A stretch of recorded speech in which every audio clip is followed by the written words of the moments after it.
The road has a rhythm all its own.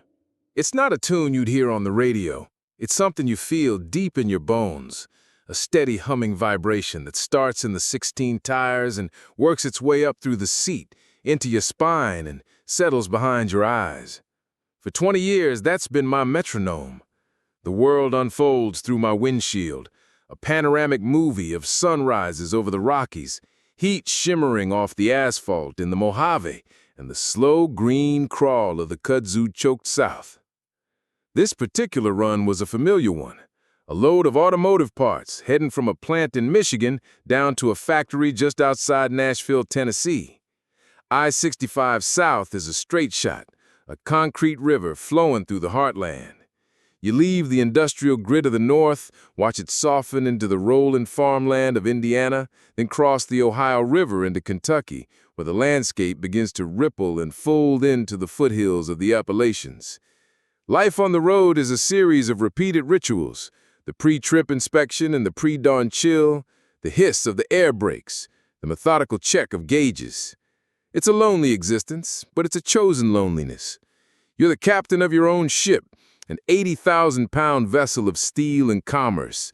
You have your thoughts, the CB radio squawking with tales of speed traps and four-wheeler follies, and the endless hypnotic procession of white and yellow lines. My cab is my home, my office, my sanctuary. A miniature world filled with the essentials: a small bunk, a micro fridge stacked with water and sandwiches, and a well-worn collection of audiobooks. You learn to measure time not in days or hours, but in miles and rest stops. Days bleed into one another, distinguished only by the change in scenery and the name of the truck stop where you shut down for your mandatory 10-hour break. The drive through Kentucky was smooth. The bluegrass hills were deep, calm, and green under a high summer sky. I passed the big modern travel centers with the fast food chains and chrome-plated coffee bars, opting for the smaller, older places where the coffee is a little more burnt and the conversations feel a little more real. There's a community out here, a brotherhood of the road, but it's a transient one. A nod at the fuel pump, a quick chat over a greasy breakfast, and then you're gone. Two ships passing in the night. As I neared the Tennessee line, the landscape grew even more beautiful, the hillsides thick with oak and hickory. This is the part of the country where the music seems to just seep out of the ground. Every other town, no matter how small, seems to have a sign boasting it as the birthplace of some grand old opera star. You're rolling into the heart of a legend, and even in the insulated bubble of the cab, you can feel it. I was making good time, ahead of schedule. The delivery wasn't until the next afternoon. Usually I'd push on, get as close as I could, and park at one of the big, noisy truck stops on the outskirts of Nashville. It's the practical thing to do. But something felt different this time. The constant thrum of the engine, the endless focus on the road ahead, it was starting to wear on me more than usual. The loneliness felt a little heavier. And that's when I saw it. A hand-painted sign, weathered and leaning, half hidden by a tangle of honeysuckle. It was advertising a Picker's Paradise flea market a couple of miles off the main highway. Normally, I wouldn't have given it a second thought. My schedule is my Bible. But the image of dusty tables and forgotten treasures, a place where time moves at a different pace, lodged itself in my mind. The thought of turning the wheel, of breaking the relentless forward momentum for just an hour or two, was a temptation I hadn't felt in a long, long time. On impulse, a feeling I usually suppress for the sake of efficiency, I flicked on my turn signal. The hiss of the air brakes was a sound of rebellion against the tyranny of the schedule. I was pulling off. Taking a fully loaded tractor-trailer down a country road that was probably paved when Eisenhower was in office is not for the faint of heart. The asphalt was cracked and narrow, the shoulders soft and unforgiving. Branches from overgrown oak trees scraped along the top of my trailer, a sound like giant fingernails on a chalkboard. A couple of miles in, just as I was starting to think this was a colossal mistake, the trees gave way to a large, dusty field. The picker's paradise was less a paradise and more a sprawling, chaotic collection of mismatched tents, rusty pickup trucks with their tailgates down, and long tables laden with the ghosts of other people's lives. It was a far cry from the organized, themed Nashville flea market you read about. This was something older, more organic. The air smelled of damp earth, fried onions, and old paper. I found a spot to park the rig on the edge of the field, the tires sinking slightly into the soft ground. The sudden silence, once I cut the engine, was almost deafening.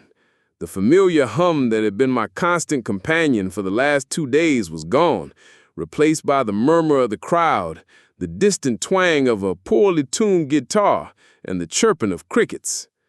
I walked through the makeshift aisles, a giant among the bargain hunters. I felt conspicuous in my work boots and faded jeans, a man of the highway in a world of settled folks. The vendors were a gallery of Southern characters, with faces that told stories of long lives lived under a hot sun. They sat in folding chairs, fanning themselves with cardboard, their eyes sharp and missing nothing. The merchandise was an endless ocean of the discarded and the cherished. There were tables overflowing with tarnished silverware, chipped porcelain dolls with vacant eyes, rusty tools that had built and fixed generations of lives, and boxes of yellowed photographs of people I'd never know. It was a museum of memories, a testament to the fact that everything we own will one day be a curiosity on a stranger's table. I wasn't looking for anything in particular. I was just enjoying the novelty of being on my feet, of having no destination. I drifted from table to table, my hands in my pockets, just looking. Then I saw a section dedicated to old media, stacks of Life magazines, dog-eared paperback westerns, and tucked away in the back, several wooden crates filled with vinyl records. Most of it was the usual stuff you find at these places. Scratched up Johnny Cash albums, multiple copies of Herb Alpert's Whipped Cream and Other Delights, gospel choirs, and forgotten pop singers from the 70s. I wasn't a collector, but I still had my dad's old turntable back at the house.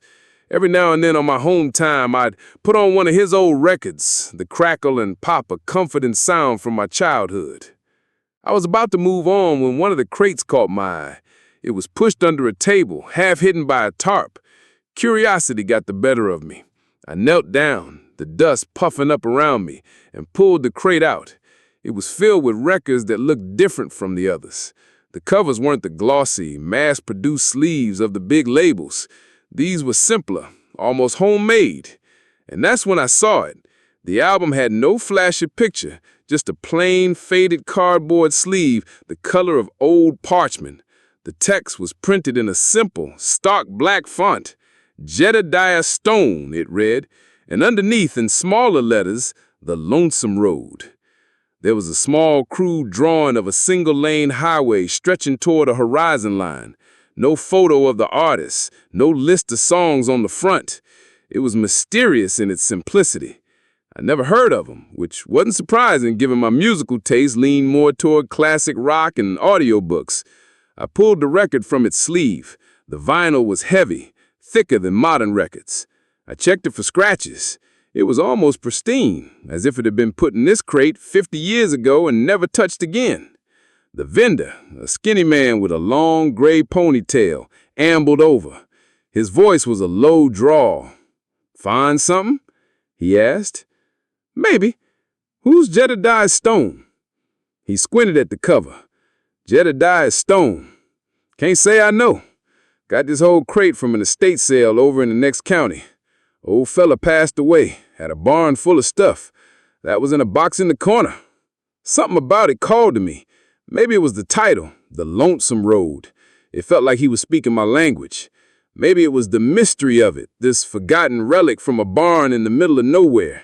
It felt like a kindred spirit to the flea market itself, a diamond in the rough. "How much for this one?" I asked. He took the record from me, looked it over, and then looked at me. He must have seen something in my face, some flicker of genuine interest. He said, "Tell you what, for you, $2. Can't say what you're getting, Could be gold, could be garbage. I handed him 2 warm bills from my wallet. It felt like a fair price for a mystery. I tucked the record under my arm and walked back toward my truck, the sounds of the flea market fading behind me. I had a piece of somebody's life, a story I didn't know. As I climbed back into my cab, the world of schedules and highways felt a world away. I had my $2 secret, and the rest of the drive to Nashville felt a little less lonely. The final leg of the haul into Nashville was uneventful. I dropped the trailer at the factory, got my paperwork signed, and bobtailed my way back to the small house I owned in a quiet suburb. It's not much, just a place to store my things and anchor myself to the world between runs. The hardest part of this job isn't the driving, it's the coming home. The engine cuts out, and the silence that follows is a different kind. A heavy, empty silence that fills the rooms of a house meant for more than one person. The first 24 hours back are always a period of adjustment. I moved slower, my body still swaying to the phantom rhythm of the road. Unpacked my bag, did a load of laundry, and stood under a hot shower for a long time, washing away the grime and the miles. The house was spotless, just as I'd left it, but it felt cold, unwelcoming.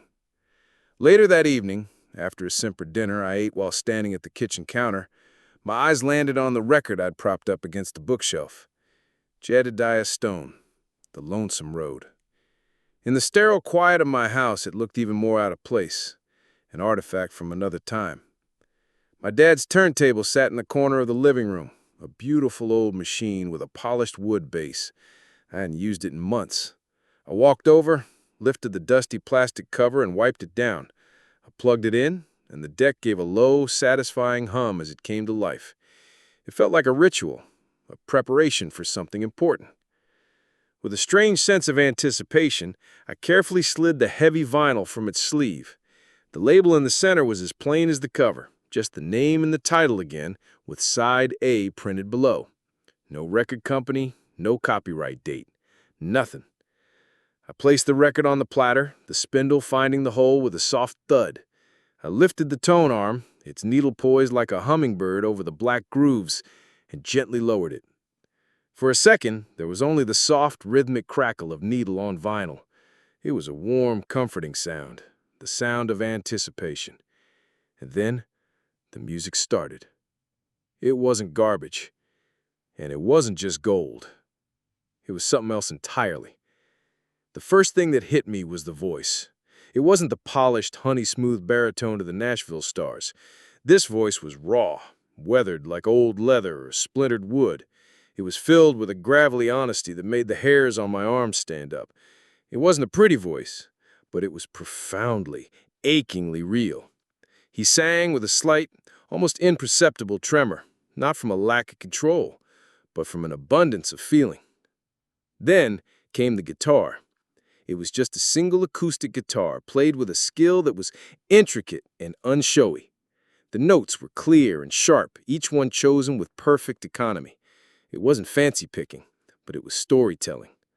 The melody was simple, haunting, and it wrapped itself around you like a warm blanket on a cold night. The song was called Asphalt and Dust, according to the label. The lyrics, when they came, were what truly staggered me. Jedediah Stone sang of white lines hypnotizing the eye, of greasy spoons at 3 a.m., of the weight of a sky over the plains, and of conversations with ghosts in the reflection of a rain-streaked windshield. He sang about the strange intimacy of the CB radio, the fleeting connections with voices you'd never see. He sang about the quiet pride and the deep, gnawing loneliness of a life spent in motion. He was singing my life. It was uncanny. The words were so specific, so true to the experience of being behind the wheel, that it felt like he had reached across time and space, peered into my soul, and written a song about what he found there. I sank into my armchair, speechless, letting the music wash over me. I listened to the entire side A, my dinner forgotten. Each song was a vignette, a perfectly captured moment from the road. There was a song about the sadness of watching families in their cars heading home for the holidays while you're pushing on through the snow. Another was a foot-stomping, defiant tune about the freedom of the open road, the joy of being beholden to no one but the schedule. And another, a ballad so heartbreaking it made my throat ache, about a love left behind, the memory fading with every mile marker that passed. When side A finished, the tone arm lifted, and the silence rushed back in, deeper this time. I sat there for a long moment, the echo of that raw voice still hanging in the air. This wasn't just good music. This was essential music. It was the blues, it was folk, it was country in its purest, most undiluted form. How could a musician this talented, this insightful, be completely unknown? How could something this powerful end up in a dusty crate in a Tennessee field? I got up, my movements slow and deliberate, and turned the record over. I lowered the needle on side B, and as the crackle gave way to that voice once more, I knew this wasn't just a casual find. This $2 piece of vinyl was more than just music. It was a map to a hidden world, a forgotten story. And I felt an overwhelming, inexplicable need to find out where that lonesome road began. My time at home was short, just 3 days. But in that time, Jedediah Stone's music became the soundtrack to my life. I didn't turn on the TV, I didn't listen to the radio, I just played that record over and over again. I bought a cheap cassette recorder and taped the album, a lo-fi copy of a lo-fi original, so I could take it with me on the road. My next haul was a long one, a load of processed foods from a depot in Illinois all the way out to Salt Lake City. It was a journey that would take me across the vast, empty stretches of Nebraska and Wyoming. Usually, a trip like that is a battle against monotony, a mental game to stay sharp and focused when the scenery is nothing but an endless scroll of flat earth and big sky. But this time, it was different. As I pulled out onto the interstate, the familiar roar of the diesel engine settling into its rhythm, I pushed the cassette into the player on my dashboard. The speakers in the cab are cheap, tinny things, but it didn't matter. As the crackle filled the small space, followed by that world-weary voice and the clear, ringing notes of the acoustic guitar, the cab transformed. It was no longer just a workspace. It became a listening room, a rolling sanctuary. Jedediah Stone's songs took on a new meaning out here. Driving through the cornfields of the heartland, his lyrics about the endless green and gold felt immediate, real. Crossing the Mississippi at sunset, his song River of Ghosts played, and it felt like he was sitting in the passenger seat next to me, narrating the view. His music wasn't just about the road, it was born of it. It was steeped in the solitude, the beauty, and the ache of this life. It was a conversation I'd been having with myself for 20 years, now given a voice and a melody. At truck stops, during my downtime, the mystery of the man behind the music began to gnaw at me. Who was he? Where did he come from? Why did his one perfect album disappear without a trace? My first attempts at research were clumsy and fruitless. I'd sit in the driver's lounge of a Pilot or a Flying J, my laptop balanced on my knees, and type Jedediah Stone into the search bar. The results were always the same. A handful of links to genealogists tracing a family with that name back to the 1800s, an obituary for a man in Oregon with a similar name, and a smattering of fantasy novel characters. There was nothing about a musician. No discography, no biography, no grainy black and white photos. It was as if he had never existed in the digital world. I tried different search terms. The Lonesome Road album, country singer Jedediah Stone. Nothing. I looked for the record label, but there wasn't one listed. It was a complete dead end. The digital world, which holds the sum of all human knowledge, had never heard of him. He was a ghost in the machine, or rather, a ghost in the grooves of my record. This lack of information only deepened my obsession. The album became more than just music, it was a puzzle. Every time I listened, I'd focus on a different aspect. I tried to decipher the accent in his voice. Was it Tennessee, Kentucky, maybe Appalachian? I'd listen to the background, straining to hear any ambient sound that might have bled into the recording. In one of the quieter songs, I thought I could hear the faint, distant sound of a train whistle, a lonely cry in the night. It was a tiny clue, but it felt like a breadcrumb. My fellow truckers, the ones I'd share a coffee with at 4 a.m., probably thought I was going a little crazy. I asked a few of the older guys, men who had been driving since the 70s, if they'd ever heard of him. I'd hum a few bars of one of the more memorable melodies. They'd shake their heads, offering names like Waylon, Willie, or Merle as the real deal. My ghost was unknown to them. The record became my secret, a private world I could retreat into during the long, empty hours. It was a strange kind of companionship. The man was a mystery, but his voice was a constant, reassuring presence. He understood. He'd seen these same sunsets, felt this same bone-deep weariness, known this same quiet pride. His songs were a validation of my life, a life that many people on the outside don't understand. They see the big rig and just see a machine, an obstacle in their commute. They don't see the person inside, the long hours, the sacrifices. Jedediah Stone saw it. As I rolled through the stark, beautiful landscapes of Wyoming, the mountains rising like jagged teeth on the horizon, I made a decision. My route back east would take me through Tennessee again. I didn't know what I was looking for or what I would find, but I knew I had to go back to where it started. I had to find that flea market again. I had to find the man with the gray ponytail who sold me the mystery for $2. He said he got it from an estate sale in the next county. It wasn't much, but it was the only lead I had. The ghost in the grooves had a story, and I was going to find it.